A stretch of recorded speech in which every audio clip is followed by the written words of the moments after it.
Vamos a ir al libro de Levíticos, al capítulo 26, al versículo 11. Levíticos, capítulo 26. Vamos a ir al versículo 11 y miremos entonces qué es lo que dice la Escritura para nuestras vidas. Levíticos 26, 11. Y pondré mi morada en medio de vosotros, y mi alma no os abominará. Y andaré entre vosotros, y yo seré vuestro Dios, y vosotros seréis mi pueblo. Nosotros encontramos con esta escritura como un Dios santo, santo, santo, decide poner una morada en medio de la humanidad, de una humanidad corrupta, pecadora, que le ha dado la espalda a su creador. Y Dios sencillamente le dice a la humanidad: pondré mi morada en medio de vosotros. Ahora, ¿cómo podría ser esto posible? Un Dios santo, santo, santo, colocando una morada, teniendo el deseo en su corazón de querer venir y colocar una morada junto al ser humano. Quiero que nosotros miremos igualmente dentro de las Escrituras, en la palabra del Señor, el libro de Éxodo, en el capítulo 25, en el versículo 1. Éxodo capítulo 25, versículo 1, y dice la palabra del Señor. El Señor le dijo a Moisés: dile al pueblo de Israel que me traiga sus ofrendas sagradas. Acepta las contribuciones de todos los que tengan el corazón dispuesto a ofrendar. La siguiente es una lista de las ofrendas sagradas que podrás aceptar de ellos: oro, plata y bronce, hilo azul, púrpura y escarlata, lino fino y pelo de cabra para tela, pieles de carnero curtidas y cuero de cabra de la mejor calidad, madera de acacia, aceite de oliva para las lámparas, especias para el aceite de la unción y para el incienso aromático, piedras de ónice y otras piedras preciosas para incrustar en el efod y en el pectoral del sacerdote. Haz que los israelitas me construyan un santuario santo para que yo habite en medio de ellos. Deberán construir el tabernáculo y su mobiliario exactamente según el modelo que te mostraré. Entonces vean nosotros cómo encontramos en el libro de Éxodo, Dios teniendo el deseo de querer venir, de querer habitar con el ser humano. Y Dios habla con Moisés y el Señor le dice a Moisés que le construyan un tabernáculo, le construyan una especie de carpa. Todo esto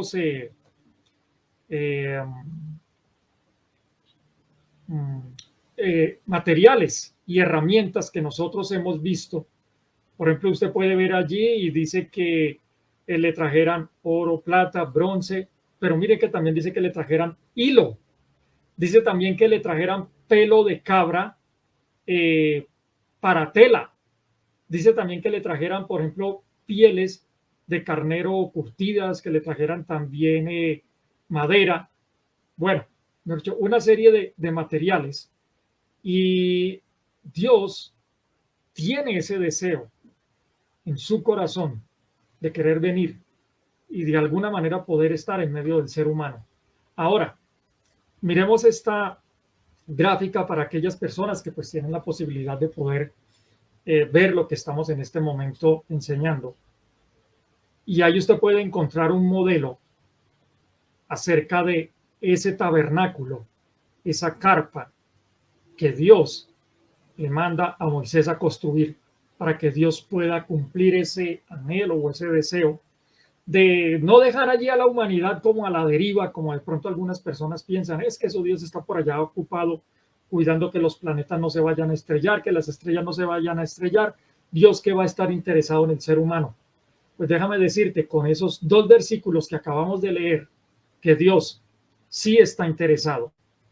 Dios sí está interesado en cuidar de su creación.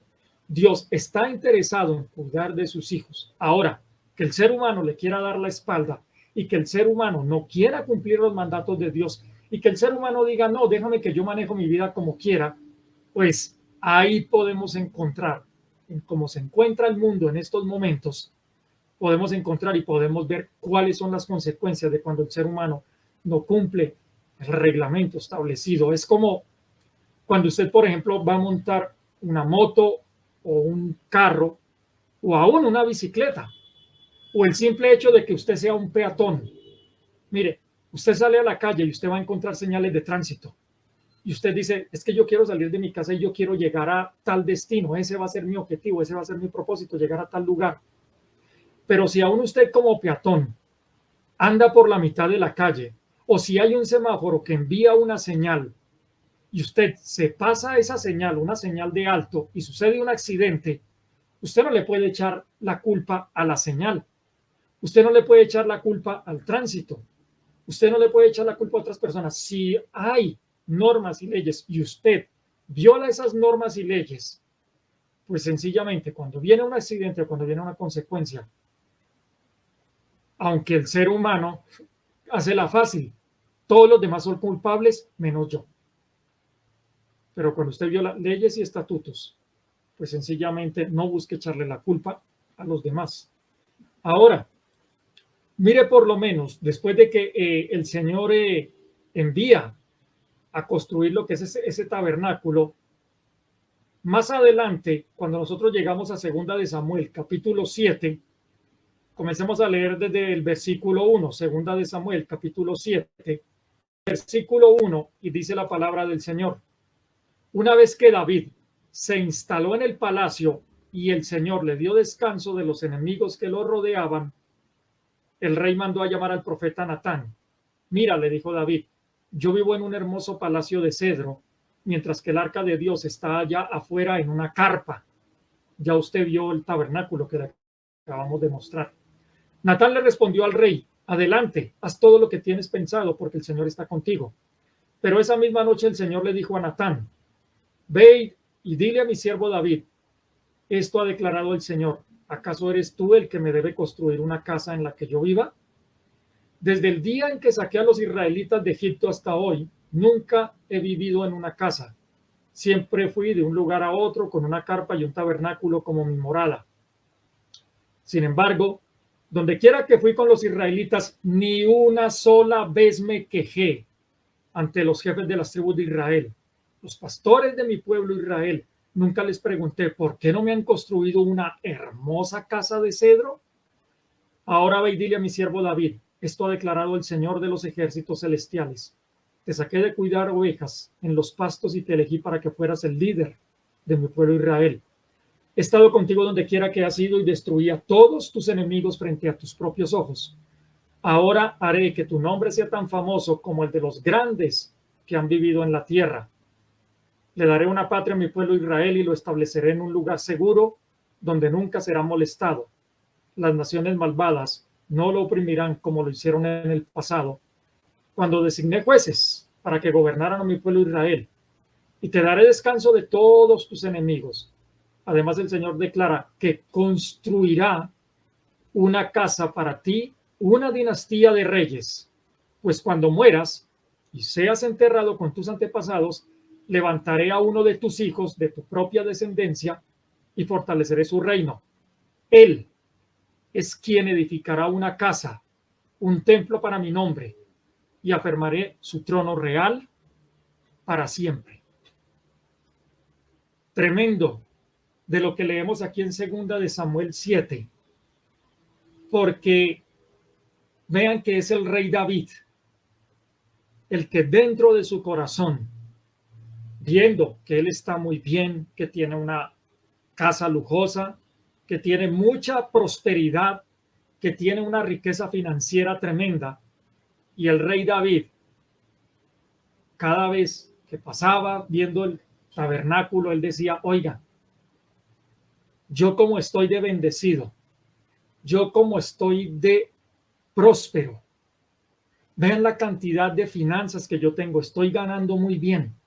Y él dice, ¿y cómo es posible que el arca del pacto de Dios, la presencia de Dios, esté habitando en un tabernáculo de telas, de pieles de cabras, y yo estoy habitando en un palacio. Y el Señor, lo que le respondió, ¿no? El Señor, cuando conoce esa intención, conoce ese deseo, tremendo, porque Dios habla y dice que Él nunca se ha quejado. Dice Segunda de Samuel, capítulo 7, versículo 6. Desde el día en que saqué a los israelitas de Egipto hasta hoy, nunca he vivido en una casa. Siempre fui de un lugar a otro con una carpa y un tabernáculo como mi morada. Y vea lo que dice Segunda de Samuel 7:7. Sin embargo, donde quiera que fui con los israelitas, ni una sola vez me quejé ante los jefes de las tribus de Israel, los pastores de mi pueblo Israel, y nunca les pregunté, ¿por qué no me han construido una hermosa casa de cedro? ¿Y cuántas veces no encontramos nosotros, hombres y mujeres, que están sirviéndole a Dios, y lo primero que hacen es decirle a Dios, bueno, a ver, yo te voy a servir, pero ¿dónde están mis buenas posesiones? ¿Dónde está mi buen dinero? ¿Dónde está mi buena casa? ¿Dónde está mi buen vehículo? Y el Señor lo que dice, todo el tiempo estuve en una tienda y nunca me quejé, ni mandé a construir una gran casa lujosa. ¿Y cuántas veces nosotros nos presentamos delante de Dios, queremos servirle a Dios, pero queremos con unas exigencias? Y no estoy diciendo que es que ser rico sea pecado, que tener una buena casa, que viajar por el mundo, que tener buenos carros sea pecado. No quiero que me vaya usted a malinterpretar. Si usted mira aquí, Dios no vino con ese tipo de exigencias hacia el ser humano, pero nosotros muchas veces sí vamos con ese tipo de exigencias ante Dios. Y mira que fue el rey David el que, sin que nadie le dijera, en su corazón, él tuvo el deseo de que para Dios fuera lo mejor. Él dijo, yo estoy muy bien, estoy siendo bendecido. Lo mínimo en agradecimiento es que Dios, ¿cómo va a estar Dios por debajo del nivel de bendición en el que yo me encuentro? Pensaría el rey David. Entonces hay personas que solamente quieren andar con Dios, pero por ese objetivo, por el objetivo de lo que puedo edificar, del reino que yo como ser humano puedo construir. Déjame decirte, si tú sirves al Señor, Dios sabe que tú necesitas una vivienda, que tú necesitas vestuario, que tu familia necesita un sustento. Si tú decides seguir a Cristo, no lo hagas exigiéndolo a Dios. Simplemente busca primeramente el reino de Dios y su justicia. Y créeme, porque te lo puedo decir de vivo testimonio, las demás cosas serán añadidas. Si tú buscas ser justo delante de Dios, si tú buscas obedecer la voluntad de Dios, mira, Dios te puede dar a ti aún mayores bendiciones que las que les dio a tus padres. Pero si tú haces las cosas siguiendo a Dios y exigiéndole a Dios, a ver, Dios, yo te voy a servir, pero a ver, yo quiero una familia como esa que está allá. Y yo quiero una prosperidad como esas que tienen allá. A ver, ¿tú por qué a los otros les das y por qué a mí no? No, con Dios no funcionan las cosas de que tú quieras servirle y por detrás tú quieras extorsionarlo. Y habrán cosas que Dios te las dará, pero dirá, bueno, aquí tiene, usted me está pidiendo un pago, aquí tiene ese pago. Pero mira, ¿cuántas personas no le sirven a Dios por eso y lo tienen, pero no pueden disfrutar? Viven en una casa, de pronto dejaron de vivir en un lugar de tablas, en una bodega de tablas, y ahora puede que tengan una casa muy bonita. Pero si solamente seguían a Dios por una casa, tendrán una casa, pero no tendrán un hogar. Dios te entregará. Y así hay gente en el mundo que no le importa desobedecer las leyes, no le importa desobedecer las autoridades, no le importa desobedecer los principios bíblicos, aún dentro del mismo hogar. No le importa pasar por encima de lo establecido por Dios en el hogar, y podrán tener cosas, pero no las van a poder disfrutar. Pero hay quienes esperan el tiempo. Mira que el rey David, Él tenía esa intención de construirle una casa a Dios. Pero Dios, ¿qué dijo? Dijo, está muy bien ese deseo y esa intención que tú tienes, pero eso será transmitido a tu hijo. Tu hijo es el que lo va a hacer. Y el rey David no se pasó ese mandato de Dios. Él hubiera podido decir, ay, no, pues yo tengo aquí la plata, yo tengo aquí esto. No, no, no, no, no, no, eso vamos a hacerlo de una vez. Y él hubiera podido construir esa casa, saltándose el mandato de Dios. Y tenía la plata, tenía el terreno, tenía los recursos, tenía el tiempo, tenía todo. Lo hubiera podido hacer. ¿Y cuántas personas, porque tienen los recursos o porque tienen cierta autoridad, pasan por encima de otros? Y tremendo porque el rey David, ponte en este lugar, él dirá, pero ¿cómo así que ese mocosito que apenas está creciendo, que va a nacer o que ya ha nacido? Y dirá el rey David, ¿cómo así que alguien que yo vea crecer, cómo así que ese va a hacer más cosas que yo si yo puedo hacerlo ahora? Y a veces la gente, porque tiene los recursos y tiene de pronto en el momento la autoridad, dice, no, es que esto toca hacerlo ya y toca hacerlo así y toca hacerlo de esta manera. Y Dios, no, espere, no haga eso. No, pero es que toca hacerlo. Se meten a hacer negocios, se meten a construir casas, se meten a comprar carros o viajes, porque tienen los recursos en ese momento, tienen la manera, porque tienen la autoridad, porque dicen, a ver, yo puedo y qué. Y después no disfrutan las cosas en el tiempo de Dios y a la manera de Dios. Y el rey David, él dijo, bueno, está bien, yo tengo todo para hacer eso ya, porque usted sabe que el ser humano es ya. Y él vio la necesidad, él dijo, pero ¿cómo así?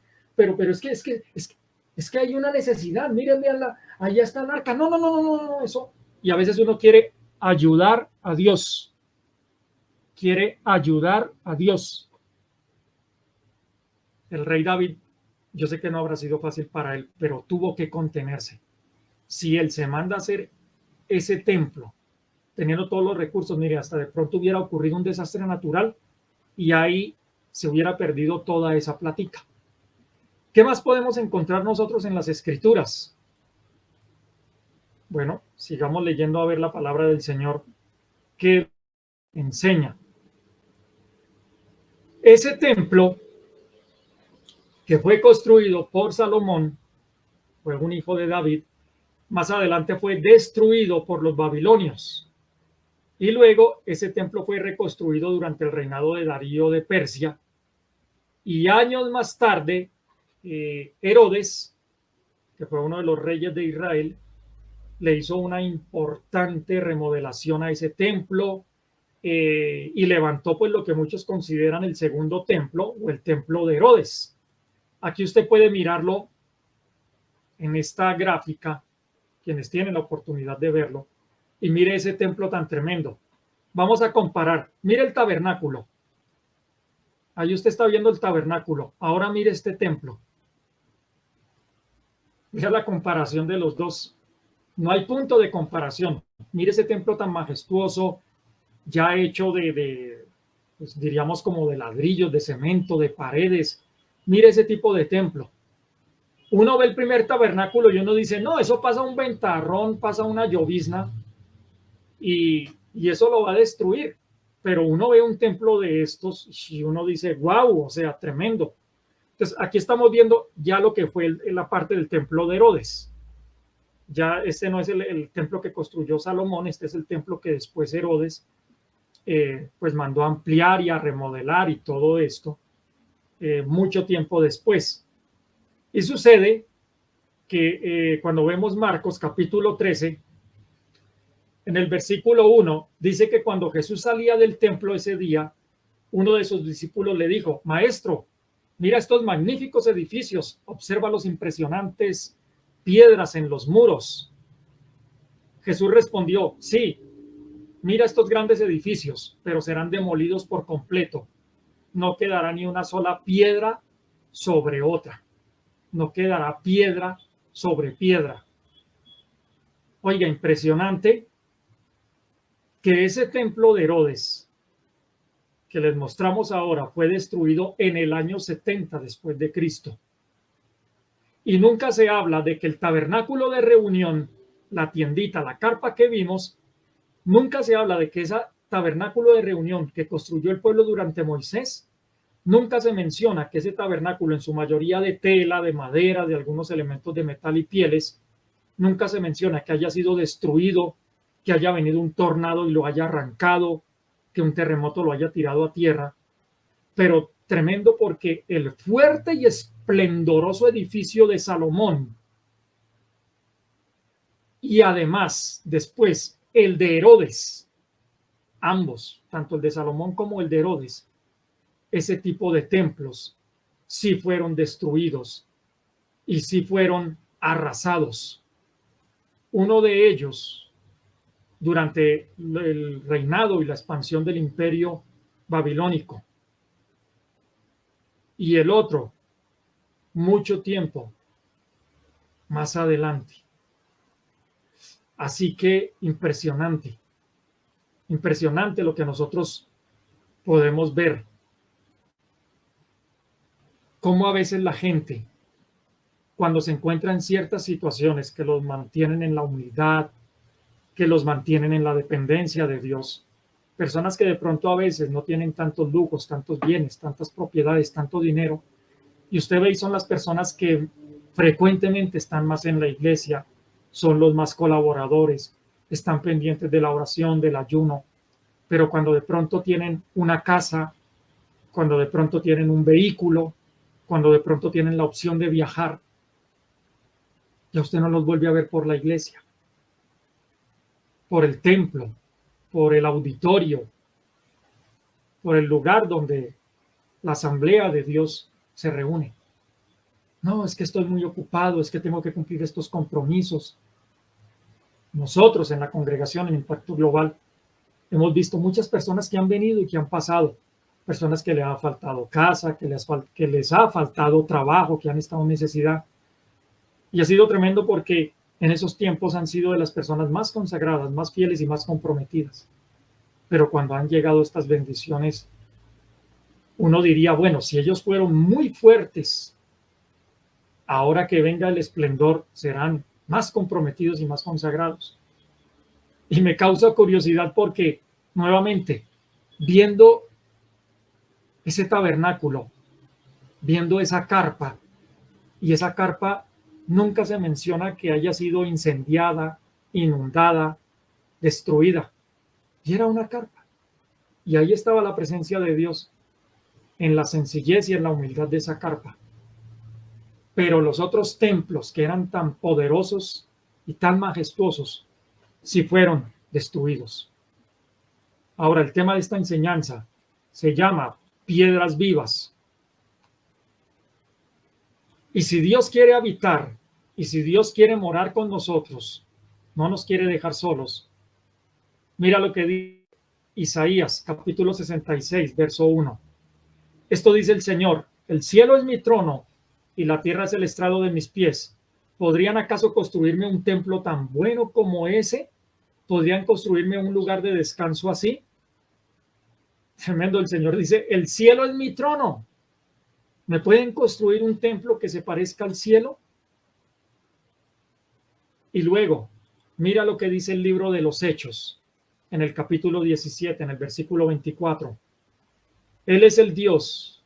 Si Samuel me lo puede ayudar a leer, Hechos 17:24, versión Nueva Traducción Viviente. Él es el Dios que hizo el mundo y todo lo que hay en él, ya que es el Señor del cielo y de la tierra, no vive en templos de hechos por hombres. Él es el Dios que hizo el mundo.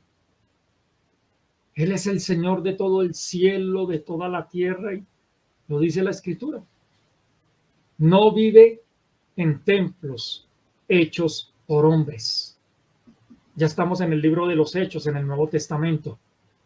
El Señor sabía que los seres humanos tienen esa tendencia de tratar de querer como David, y no estoy diciendo que la intención del rey David fuera mala, pero Dios sabe que muchas veces el ser humano se concentra más en el templo, más en la bendición, más en el método. Muchas veces el ser humano se concentra más en la forma que en el mismo Dios, que en buscar la comunión con Dios. El Señor lo sabía. Y por eso queda escrito en el libro de los Hechos. Es que para que Dios pueda estar con usted, no tiene que esconderlo detrás de un templo. Y hay muchas personas que a veces viven su cristianismo de esta manera. De lunes a sábado, mienten, tienen envidia, engañan, no se comprometen con Dios, dicen vulgaridades, escuchan música que no glorifica a Dios y lo hacen de lunes a sábado y dicen, bueno, me tengo que arreglar bien y bueno, ya porque es que va a ser domingo, o en otros lugares de pronto no dan esa facilidad y tienen que honrar al Señor en otros días. Y dicen las personas, bueno, ya yo he pecado estos días, ahora sí me tengo que arreglar porque es que voy a ir al templo y allá está Dios. Y entonces a veces las personas piensan que Dios está encerrado en un templo. O a veces la gente piensa que la iglesia del Señor es el templo y son dos cosas diferentes. El templo es un lugar físico donde personas se reúnen para honrar a Dios. Pero no quiere decir que es que Dios está escondido en ese templo. Y cuando nuestra mentalidad es religiosa, nosotros vamos a ciertos lugares que son de respeto, lógicamente, pero guardamos todo el respeto en ese lugar. No se nos sale ni una grosería. Y si de pronto alguien nos pisa en el pie en un templo, si nos pisan en el pie, ay, no, no, no, hermanito, tranquilo, es que la culpa fue mía, puede seguirme pisando. Uy, pero cuando salimos del templo y alguien nos pisa en el bus, en el colectivo, aquí hay en Colombia unos buses grandes que se llaman Transmilenios, en otras ciudades también hay otros buses. Uy, no, ahí sí se arma la pelea. Pero si alguien nos pisa dentro de ese templo, no, no, no, es que este es un lugar sagrado. Y la gente muchas veces ha pensado que Dios, el único lugar donde habita, es allá en cuatro paredes, metido en cuatro paredes, y que de ahí para afuera, pues Dios no se da cuenta de lo que sucede o de lo que pasa. Entonces, si tú ya sabes que es el deseo de Dios venir y no dejarnos tirados, sino buscar hombres y mujeres que teman del nombre de Dios, que lo honren, que lo respeten, y Dios quiere moverse en medio de su pueblo, pero ya vemos que los templos, y no estoy diciendo que es que sea pecado ahora, uno de predicador tiene que aclarar todo, no estoy diciendo que sea pecado que usted construya un lugar o que de pronto en su casa usted abra un espacio en el garaje o en la sala para que las personas se reúnan en un lugar físico. No quiero que me malentienda, no estoy hablando de eso. Pero ya hemos visto, digamos, que a Dios un lugar de eso no lo puede contener.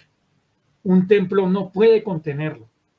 Entonces, si Dios quiere habitar, ¿cuál es la solución?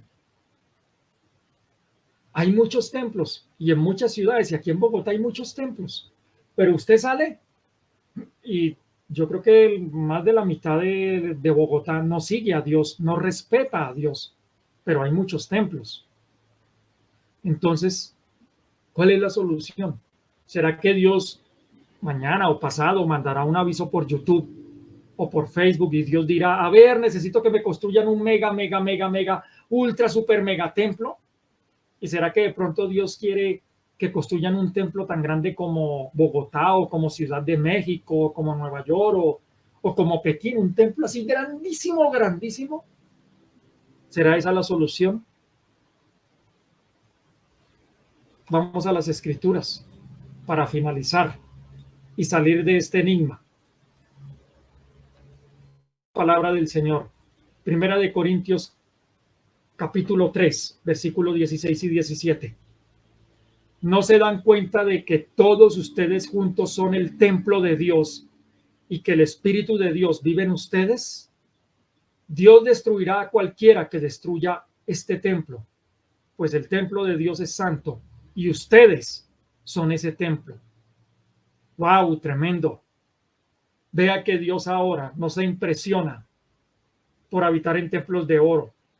Y nuevamente, yo respeto mucho, y si yo también tuviera los recursos y el dinero, créame que si hubiera un terreno y uno pudiera construir un lugar pues físico donde de pronto las personas quisieran llegar y venir, tener un auditorio, un sitio. En estos días conocí a un templo de una congregación cristiana precisamente, donde en ese templo, además de funcionar, tenían su auditorio para rendirle honor al Señor. Pero vean que este templo era un lugar como de 3 pisos, era un área grandísima, pero fuera de ese auditorio donde se honraba al Señor, tenían otros salones, tenían un comedor para atender los niños del barrio, de la localidad, tenían otros lugares, entonces tremendo. Entonces hay lugares donde además de que se construye un templo para Dios, también habilitan otros salones y habilitan guarderías y habilitan comedores comunitarios, lugares donde pueden atender a los ancianos, a los niños, y tienen su lugar sagrado, su lugar reservado para el culto a Dios. Entonces, nuevamente, no me malentiendan, no estoy diciendo que ahora es pecado y de pronto hayan cristianos que van a salir y a destruir todos los templos, no. A lo que voy es que Dios no está encerrado en ese lugar. Esos son lugares físicos. Pero en estos momentos, ¿sabe quién es el templo de Dios? Si ya no está el tabernáculo, si ya está destruido ese templo de Herodes que fue construido para el servicio del Señor, pues déjeme decirle que la Biblia dice que ahora usted es el templo de Dios. Si usted está en un lugar donde no puede ir a un templo físico, usted se puede reunir con otros cristianos en su casa. Nosotros en esta congregación fomentamos los grupos de impacto familiar, donde el padre, la madre, los hijos se puedan reunir 1, 2, 3, 4 veces en el mes. Bueno, ya eso sí depende del tiempo de cada persona. Y puedan reunirse y tener una reunión de iglesia en su casa, honrando el nombre del Señor. Entonces, usted es el templo del Señor. Impresionante. Y no lo digo yo, lo dice la Escritura. Usted es el templo. Y si usted como cristiano que está buscando agradar a Dios, si alguien quiere venir a hacerle daño a usted, el juicio que le cae a esa persona es tremendo, porque la Biblia dice, Dios destruirá a cualquiera que destruya ese templo. El que quiera venir y amargarle a usted la vida levantando falso testimonio, diciendo mentiras contra usted, que es un cristiano que honra a Dios, déjeme decirle que ese tipo de personas se meten en problemas graves con Dios. Primera de Corintios 6, 19, 20. ¿No se dan cuenta de que su cuerpo es el templo del Espíritu Santo, quien vive en ustedes y les fue dado por Dios? Ustedes no se pertenecen a sí mismos, porque Dios los compró a un alto precio. Por lo tanto, honren a Dios con su cuerpo. Mire, la única persona que yo conozco que ha muerto y ha dado su vida por mí, y yo sé que mi papá y mi mamá lo harían, defendiendo a su hijo, pero en este momento, al día de hoy, la única persona que yo conozco, aún desde antes que yo naciera, que dio su vida por mí sin conocerme, que se la jugó creyendo que yo puedo ser un cristiano de testimonio, un seguidor de Dios de testimonio. Miren, Él murió por mí, Jesucristo. Él pagó un alto precio. Y ahora este cuerpo, este cuerpecito, le pertenece al Señor. Y pues bueno, también mi esposa tiene una parte de este cuerpo, ¿no? Pero todo esto es propiedad del Señor. Y finalizamos con Primera de Pedro, capítulo 2, versículo 4 y 5. Ahora ustedes se acercan a Cristo, quien es la piedra viva principal del templo de Dios. Vea lo que dice el apóstol Pedro. ¿Que quién es la piedra? Pedro no dice que Él es la piedra. Pedro dice, ahora ustedes se acercan a Cristo, quien es la piedra viva principal del templo de Dios. El ángulo principal. La gente lo rechazó, pero Dios lo eligió para darle gran honra. Y ustedes son las piedras vivas con las cuales Dios edifica su templo espiritual. Y además son sacerdotes santos. Por la mediación de Jesucristo, ustedes ofrecen sacrificios espirituales que agradan a Dios. Ahí le dejo ese texto bíblico, Primera de Pedro, capítulo 2, desde el versículo 4 al 5. La piedra del ángulo, cuando los constructores están realizando sus construcciones, dentro de este contexto, la piedra del ángulo, una piedra sobre la cual prácticamente partía toda la edificación. Y Cristo es esa piedra. Ningún hombre es la piedra angular de la iglesia. La única piedra angular de la iglesia es Cristo. Y a partir de esa piedra angular que es Cristo, dice el apóstol Pedro, todas las demás somos piedritas que hacemos parte de ese templo espiritual del Señor. Si tu vida ha estado alejada de Dios y quieres ser parte de ese templo espiritual y de que Dios pueda edificar tu vida, vamos a orar. Señor Padre Santo, Dios de poder, te pedimos perdón, Señor, por aquellas veces que hemos estado alejados de tu presencia, Señor. De pronto pensábamos que el solo hecho de ir a un lugar físico, ya eso hacía o hace que te impresionemos más. Pero, Señor, hoy hemos aprendido que ese solamente es un lugar físico, los templos, pero que nosotros somos los que llevamos a Dios. Señor, perdónanos porque de pronto hemos ido a esos templos, somos santos mientras estamos dentro de uno de esos templos, pero cuando salimos, seguimos en la mentira, en el chisme, en la envidia. No hablamos contigo, no leemos tu palabra, sino hasta el otro domingo o sábado o viernes. Señor, perdónanos. Y Señor, gracias porque hoy tu palabra nos habla que nosotros somos templo del Señor. Y lo que nosotros hagamos con este cuerpo, que es templo tuyo, tú también lo vas a demandar. Así que, Señor, perdónanos. Y, Señor, por favor, guíanos a ser una piedra que haga parte de todo ese templo espiritual. Y, Señor, para aquellos que somos cristianos, Dios, desde hace tiempo, Señor, por favor, que nuestro objetivo, aunque tengamos para construir un templo, Señor, que nuestra mirada no se vuelva a mandar a hacer templos de oro, súper lujosos, y de pronto, Señor, estamos descuidando las piedras vivas que son otras personas. De pronto 1, 2 o 3 o 4 se estén enriqueciendo y estén mostrando esos grandes templos, pero Señor, tú le dijiste a tus apóstoles que todo ese templo que ellos te mostraron a ti no te impresionó y dijiste, no va a quedar piedra sobre piedra. Señor, aunque sabemos que no es pecado edificar un lugar o tener un auditorio, Señor, lo más importante es invertir también los recursos y aún los recursos financieros y espirituales en aquellas personas que son piedras vivas. Son las más importantes. Gracias te damos, Señor. Amén y amén.